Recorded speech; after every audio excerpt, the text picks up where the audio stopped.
Olá, amigos, para mais um episódio do programa Debatendo Joana de Ângeles, aprofundamentos na série psicológica. Hoje vamos falar sobre o papel do sacrifício em nossa vida espiritual e psicológica. O sacrifício seria um processo de transformação psicológica, onde nós nos deparamos com tudo aquilo que está presente dentro de nós, como hábitos, pensamentos, sentimentos, condicionamentos, que já não dizem mais respeito aos homens e mulheres que gostaríamos de nos tornar. Em que, em um choque de consciência, paramos para colocar em xeque a perspectiva pela qual estamos encarando o mundo e a vida, como estamos movendo a nossa vida interna e como estamos atuando no mundo de relações. E a partir daí, passamos por uma espécie de cirurgia no nosso ser, na nossa personalidade, embalados muitas vezes por motivações transcendentais, por inspirações dos nossos mentores, daqueles que protegem a nossa existência dentro do seu objetivo de aprimoramento, mas também em justiça a princípios benéficos que carregamos dentro de nós, daqueles embriões de virtudes, de necessidades psicológicas do espírito reencarnante, em colocar em prática boas tendências, capacidades psicológicas mais maduras. E através deste processo, vamos dando vazão ao nosso aprimoramento psicológico, pois é natural que aquilo que hoje agrada a criança, o momento a desagradará quando se tornar um adolescente e tiver outros objetivos e outros interesses. Da mesma forma, o adolescente, tornando-se adulto, jovem e depois adulto maduro, vai modificando a sua perspectiva, o seu juízo de valores, as suas necessidades práticas, por outras mais bem aquinhoadas. A velhice também vai se apresentando em nossas vidas como uma importante etapa do nosso processo vivencial como espíritos, aonde necessitamos muito desta categoria de experiências a fim de dilatar as nossas capacidades internas, aonde as capacidades físicas gradualmente vão se tornando um obstáculo à vivência do herói, à vivência das resoluções da forma que levávamos antes, dando espaço então para a espiritualidade, para a paciência, para a vida interior, conforme nos traz a psicologia e conforme nos trazem os espíritos André Luiz e Joana de Ângeles. Então, o sacrifício é justamente um ato de abrir mão de algo, de um poder, de uma facilidade, de uma vantagem, a fim de darmos vazão a outro valor que, em muitas ocasiões, pode ser um valor da alma, ou seja, em termos psicológicos, o valor da alma seria algo que nos engrandece psicologicamente, auxilia no nosso desenvolvimento psicológico, também chamado de individuação, mas que não necessariamente é reconhecido pelo mundo. Quando abrimos mãos, então, dos louros, da vaidade, dos aplausos, do orgulho e da vaidade, em busca de outro posicionamento interno, mais sábio, mais paciencioso. Vamos ver o que Joana tem a nos trazer quando fala dessa espécie de enfrentamento. No livro Em Busca da Verdade, ela nos traz que supõe-se que a individuação, que é o nosso aprimoramento psicológico, digamos assim, de forma rápida, irá ocorrer somente por meio dos momentos exitosos. Nós supomos isso, né? Que só vai ocorrer por meio de momentos exitosos. Das vitórias sobre a sombra, da autoconsciência conseguida, sem dúvida que assim ocorre. Mas também, nesse processo de individuação, surgem períodos muito difíceis, que são defluentes das alterações orgânicas, em face do avanço da idade, de conjunturas psicológicas, algumas delas afligentes, de inquietações mentais.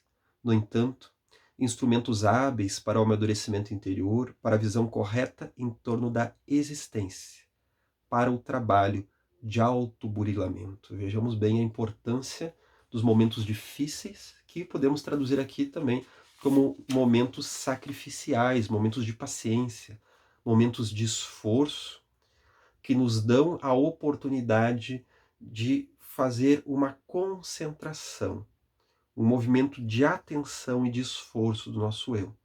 No curso introdutório à Psicologia Espírita de Joana de Ângeles, falamos muitas das vezes que o nosso ego, o nosso eu transitório, o centro da consciência, ele não é o senhor da nossa psique, mas sim o nosso self, nosso espírito imortal, que vai então nos direcionando ao melhoramento. Apesar disso, o nosso ego, esse nosso eu transitório, da forma que nós nos constituímos nessa encarnação, ainda assim ele tem um papel primordial. Que papel é esse? Justamente o do servidor, o do servo, aquele que se esforça, aquele que faz a busca pela qual então se decorrerá a transformação psicológica e a autorrealização. Então vejamos a importância do suor, do esforço, da atenção, da luta, aonde nós corremos riscos, nos dedicamos, damos a cara a tapa e assim damos, digamos assim, um caminho para a energia psíquica. Aí ela corre o seu curso. Joana prossegue.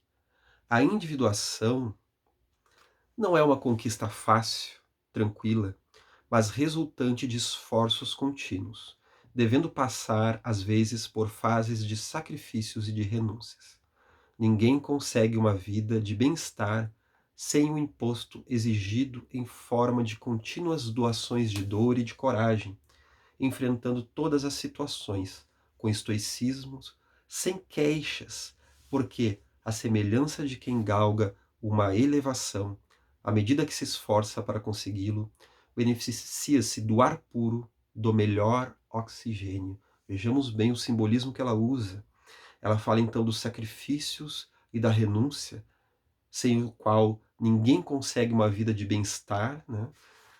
E que, através disso, nós então nos beneficiaremos do ar puro, o melhor oxigênio. Olha o simbolismo que a mentora usa. Tanto que ela segue, a individuação é o oxigênio puro de manutenção do ser. A conquista deste estado luminoso pode ser comparada a uma forma nova de religiosidade, na qual se consegue harmonia entre a vida na terra e no céu. A individuação é o oxigênio puro de manutenção do ser. É ela que nos propele a progredir, a nos desenvolver, a nos melhorar. A individuação, que não é individualidade nem individualismo. Individuação quer dizer a nossa integração psicológica. Aquele processo que Jung chamou por tornar-se a si mesmo, que é quando nós realizamos as nossas potencialidades do ser. Por isso que nós nos tornamos a nós mesmos. No Livro dos Espíritos, assim como no Evangelho segundo o Espiritismo, os mentores, eles vêm nos trazer que o significado daquela frase de Jesus, que a felicidade não é deste mundo, está em o fato de que num mundo de provas e expiações, como o nosso, em que habitamos no nosso atual estado evolutivo, é impossível chegarmos à felicidade plena, pois sempre estaremos de uma forma ou de outra tendo que lidar com o impositivo da dor, que no nosso nível consciencial ainda tem um papel psicológico e espiritual de nos propelir ao autodesenvolvimento. Ainda não estamos no nível aonde não necessitamos da sua visita para buscar o autoengrandecimento. Pois bem, mas eles também trazem a Kardec que nós temos sim uma felicidade relativa neste mundo e que podemos, inclusive, ser muito felizes. Esta felicidade decorre do movimento de aprimoramento espiritual. No momento que o espírito, que pode estar estagnado, ele nunca retrocede, mas estagna, o que traz muita dor para as nossas consciências. No momento que ele sai dessa estagnação e começa a progredir espiritualmente, mesmo que em um nível ainda não pleno, só este movimento de progressão já traz um imenso prazer ao espírito, pois aí ele está realizando uma espécie de tropismo, uma tendência que ele tem em direção a Deus, em direção à imagem de Deus dentro de nós, que é a imagem da perfeição. Não somos ainda perfeitos, não estaremos assim na Terra, mas somos perfectíveis, nós vamos nos aperfeiçoando em direção a uma imagem mais clara, aquilo que Jesus veio nos exemplificar.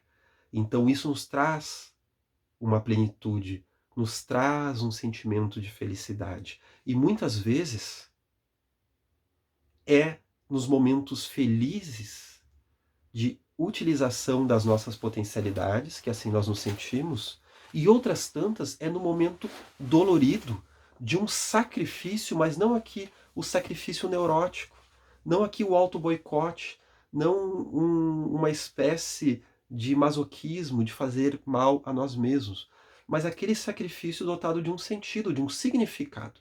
Quando nós deixamos de comer um alimento melhor para dar aquele alimento a um filho, isto é um sacrifício. Sacrificamos horas de sono para embalar a um bebê, cuidar-lhe, dar-lhe a atenção necessária. Sacrificamos momentos de descanso por um estudo que nos engrandece, que faz bem à nossa alma e que nos desenvolve intelectualmente. Nós então sacrificamos o conforto para ir até um irmão que sofre. Este sacrifício, ele vai abrindo espaço dentro do nosso ser, aonde conhecemos disposições psicológicas antes desconhecidas. Estamos falando daquilo que seriam, entre aspas, instintos espirituais, instintos do espírito, do amor, da caridade, do perdão, da autossuperação, que diferem daqueles instintos do corpo, que cumprem o seu papel em nos protegendo, mas que se ficarmos presos apenas neste nível, nós nos tornamos mais seres animais do que hominais, segundo a terminologia proposta pelos espíritos. E é aí que nós entramos em grande sofrimento. Então nós temos que, de alguma forma, abrir mão de algo. Só quem consegue abrir mão está abrindo o seu caminho ao desenvolvimento pessoal. Quem é incapaz de abrir mão fica aprisionado em uma forma infantil de viver a realidade. Então nós queremos ter tudo. Nós queremos a paz de espírito, mas queremos xingar as pessoas à nossa volta, derramando-lhe o fel das nossas aflições. Impossível ter as duas coisas. Não conseguimos ter plenitude, paz de espírito, sem darmos paz de espírito ao outro. Então temos que abrir mão de algo. Ou melhor, temos que sacrificar algo. Quando eu escolho uma profissão, tenho que abrir mão de um outro caminho que também poderia ser agradável. Mas é necessário que neste burilamento de autoconhecimento do meu ser, eu possa fazer escolhas. Mesmo que eu venha a corrigi-las mais adiante, isso também faz parte. Mas é um sacrifício. Eu tenho que tomar uma decisão. Quando entramos num compromisso matrimonial, temos que abrir mão, então, da vida do homem e da mulher solteira. Muitas vezes, os próprios casos extraconjugais e os dramas que afligem muitas vezes a organização familiar e psicológica se dão quando, a um nível inconsciente, a pessoa está presa nesse estágio, incapaz de fazer escolhas. Então ela quer ter as duas coisas. Quer ter as vantagens do homem e da mulher casado, porém quer também as vantagens do solteiro. E ele não consegue compor psicologicamente uma tomada de decisão, um sacrifício de uma etapa mais pueril, de uma etapa anterior, de uma outra fase da vida, para que possa progredir esta nova etapa, seja do compromisso matrimonial, né? Então, o próprio envelhecimento é quando nós abrimos mão dos valores do herói, dos valores do homem e da mulher plenos da sua juventude, para nos adentrarmos saudavelmente numa outra esfera de valores. Não é uma escolha totalmente da consciência, porque a vida biológica assim nos impõe. Porém, no momento que nós sabemos abrir mão de forma adequada, nós transformamos a energia do jovem numa outra espécie de energia. Não ficamos presos, então, no herói, né? A velhice saudável não é o velho e a velha surfistas, como se diria assim, de uma forma brincando, a Madonna da terceira idade, né? Ou então o garotão num corpo de um velhinho, mas sim uma atitude renovada, um jovem interior em termos de energia, porém abrindo espaço para uma outra espécie de sabedoria que somente através da visita da velhice o nosso espírito poderá experienciar. Então, o envelhecimento, o enfraquecimento do corpo, é uma experiência que o nosso espírito necessita muito para evoluir, que nós iremos viver nessa vida ou em outra vida, conforme já trouxemos em palestras que temos aí na playlists da Associação Médico Espírita do Rio Grande do Sul sobre envelhecimento e transcendência, né? Em que debatemos sobre esse assunto num congresso próprio sobre envelhecimento.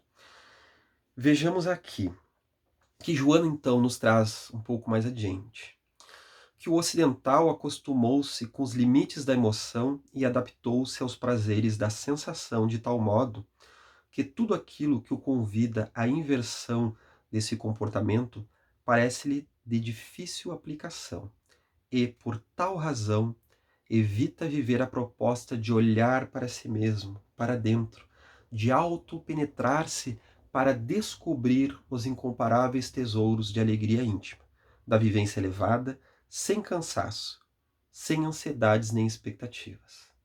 Esse esforço é realizado somente quando não tem outra alternativa e quando apresenta cansaço em torno do conhecido gozo dos sentidos. É necessário passar por todas essas experiências. Vejamos bem a importância deste ponto, que quero destacar em especial, meus amigos. É necessário passar por todas essas experiências, experimentar dificuldades e acertos, sofrer perseguições e ser eleito, porque tudo isso faz parte da constituição arquetípica da evolução. E ninguém pode vivenciar um estágio sem passar pelo outro. Essas necessárias capacitações desenvolvem os sentimentos, aprimoram a visão em torno da vida. Amadurecem o ser psicologicamente, trabalhando-lhe o self, a fim de que os seus valores profundos abram-se em benefício da individuação. Vejamos a importância, né, de sofrer perseguições e ser eleito, as duas polaridades, porque tudo isso faz parte da constituição arquetípica da evolução, e ninguém pode vivenciar um estágio sem passar pelo outro. Vejamos que as grandes personalidades também tiveram seus sacrifícios, né? Sócrates precisou sacrificar o seu bem-estar e até mesmo a sua vida, levando adiante as suas afirmações, em que foi julgado pelos seus contemporâneos pela influência que estava tendo sobre os jovens à sua volta. Joana d'Arc, a heroína da França, justamente na Guerra dos 100 Anos, libertadora do povo francês do jugo dos ingleses, através não apenas da sua capacidade de liderança, como também da sua mediunidade, que com 17 anos a levou então a ouvir as vozes dos espíritos, auxiliando o povo francês naquele momento histórico importante. Ela é levada à fogueira da Inquisição, em que foi lhe dada a oportunidade de, negando as vozes que ouvia de São Luís e de Santa Catarina, ser liberta, compreendendo ela que, como espírito Judas reencarnado, que era a própria, necessitava sacrificar-se acreditando no Cristo e no destino que ele imprimia em sua vida. Ela foi adiante, assumindo então as chamas da fogueira, libertando o seu espírito de algemas antiquíssimas, pela qual se encontrava presa desde o passado remoto, quando havia falhado com o Mestre devido a não acreditar nos destinos que ele dava, sacrificando-se de outra forma. Vamos ver que Francisco de Assis sacrifica o sonho de se tornar um cavaleiro, herói da família Bernardone, para seguir a sua trajetória junto à missão espiritual que carregava naquela encarnação. Siddhartha Gautama, o Buda histórico, também abandona as facilidades da vida palaciana para buscar o significado da morte e da dor, libertando a muitos de nós, a muitas gerações, através dos seus ensinamentos maravilhosos. E por fim, vamos ver que o próprio Jung, o pai da psicologia analítica, ele também passa por sacrifícios pessoais, pois em determinado momento percebeu que precisava sacrificar o herói do mundo, aquele homem que era muito famoso, pai de concepções psicológicas marcantes, dono de inúmeras riquezas, para levar a sua psicologia para outros rumos que talvez não fossem compreendidos. Dessa forma, ele sacrifica, inclusive, a sua íntima relação com Sigmund Freud, o pai da psicanálise. Os dois eram grandes companheiros, grandes amigos, mas que divergiam sobre o tema da libido, da energia sexual, como também sobre o assunto da espiritualidade, como eles chamavam, de estudos do ocultismo. É no livro Símbolos e Transformações da Libido que ele dá este passo derradeiro, principalmente no capítulo chamado O Sacrifício, aonde ele diverge da percepção do pai da psicanálise, compreendendo que a sua amizade, que estava por um fio, não resistiria a esta divergência de conteúdos, conforme se deu então. Isso está na história da psicologia. Vejamos que Jesus, deparando-se com uma humanidade atormentada e grosseira, herdeira do Velho Testamento, daquela predisposição psicológica de projeção da sombra, em que respeitava a Deus somente vendo nele então um Deus vingador e punitivo, veio nos trazer a lei de amor, levando-se ao sacrifício próprio, pois lidava com uma espécie de religiosidade e disposição psicológica humana, aonde os deuses da antiguidade pediam sacrifícios, sacrifícios rituais de animais, de seres humanos, como vemos desde os romanos, os gregos, os hebreus, que sacrificavam então a cabra, como também até mesmo os povos maias, que sacrificavam seres humanos todos os dias para alimentar a sanha dos deuses infernais, pois tinham a concepção de que somente com o sangue humano se lubrificaria as engrenagens que permitem que o sol nasça um dia após o outro. Então era necessário que se tirassem vidas a pedido dos deuses, que hoje nós sabemos, se tratarem também da presença espiritual daqueles espíritos primitivos, odientos, que de alguma forma sugavam o duplo etérico das vítimas, a energia magnética, como ainda hoje, em algumas religiosidades, se fazem sacrifícios para espíritos que vão sugar a vibração animal do animalzinho, não é? Então, em uma troca de favores com as pessoas que buscam esta forma de religiosidade um tanto diferente da nossa perspectiva espírita. Jesus, então, conforme nos fala Kardec em O Evangelho segundo o Espiritismo, na passagem O Sacrifício Mais Agradável a Deus, Jesus, ele vai espiritualizar o sacrifício.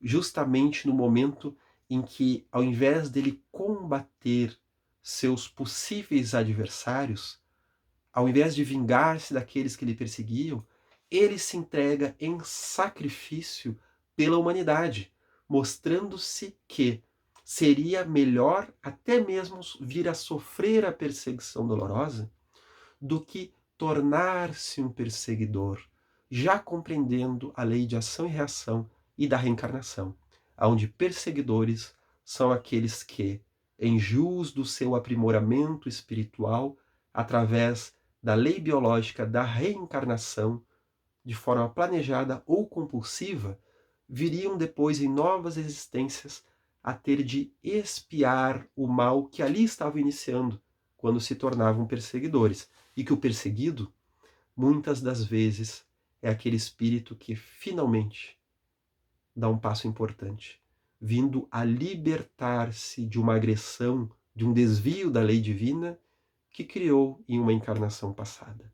Então, no momento que nós nos sacrificamos, nós não estamos apenas padecendo aquele sacrifício hediondo, neurótico, do auto-boicote, o sacrifício de quando estamos psicologicamente complexados e não conseguimos abrir mão de uma posição de conforto para evoluir, para crescer e nos melhorar. Não estamos falando desse sacrifício neurótico. Isso é neurose, isso é uma atitude conflituada que muitas vezes pauta o nosso viver, em que nós não estamos conseguindo sacrificar a personificação, a persona da vítima, da vitimização em nossas vidas, em prol de um bem maior para os outros e para nós mesmos. Não estamos falando disso, mas estamos falando daquele sacrifício que nos liberta, em que matamos uma forma de viver a vida mais hedionda para brilharmos, nos iluminarmos, nos libertarmos psicologicamente falando, para um padrão mais adequado, mais em justiça das nossas capacidades potenciais. Seria aí que nós fazemos aquela passagem que Paulo de Tarso cita como a morte do homem velho para o nascimento do homem novo, deste ser mais completo, e não por acaso, não apenas o Cristo, como também Paulo de Tarso, foi utilizado por Carl Gustav Jung justamente como um dos símbolos da individuação, dessa transformação psicológica, deste aprimoramento.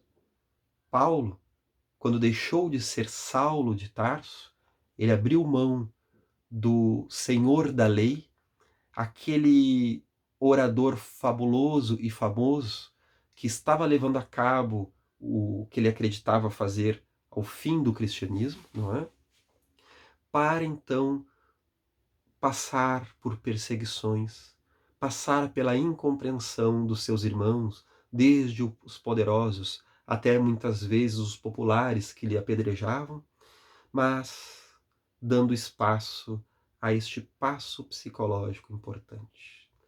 Em nossas vidas, meus amigos, invariavelmente somos convidados à experiência da dor. Ainda faz parte do nosso viver, principalmente nesta época em que estamos lidando com uma pandemia de proporções globais.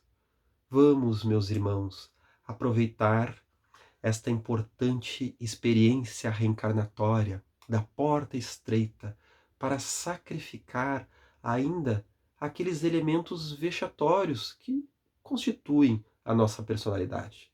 Muitas vezes serão elementos que são aplaudidos nas leis do mundo, na cultura transitória do nosso planeta, mas que nem sempre condizem com aquele ser espiritual que, acredito, já soa dentro de nós, nos falando de uma nova possibilidade de vida, talvez mais simples, talvez com mais humildade, com mais paciência, porém plenificadora. Meus irmãos, agradeço muito a bondade de vossos ouvidos e vamos ficando por aqui.